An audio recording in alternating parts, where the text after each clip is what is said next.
கருணாகர் என்ற சட்டமன்ற உறுப்பினர் பல்லாவரத்தை சார்ந்தவர், திராவிட முன்னேற்றக் கழகத்தை சார்ந்தவர். அவருடைய மருமகள் அங்கே இருக்கின்ற பணியாற்றுகின்ற பணியாளருக்கும் ஏற்பட்ட நிலையை தமிழ்நாடு முழுவதும் ஆர்ப்பாட்டத்தை நாம் நடத்தினோம்.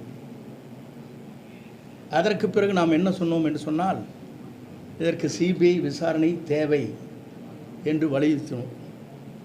எதற்கெல்லாம் சிபிஐ விசாரணை வேண்டும் என்று நாம் வலியுறுத்தி கொண்டிருக்கிற போது, கொடநாட்டிலே நடைபெற்ற கொலைகளை பற்றி இதுவரையிலும் குரல் கொடுக்கப்பட்டிருக்கிறதா? எதற்கெடுத்தாலும் சிபிஐ, எதற்கெடுத்தாலும் சிபிஐ.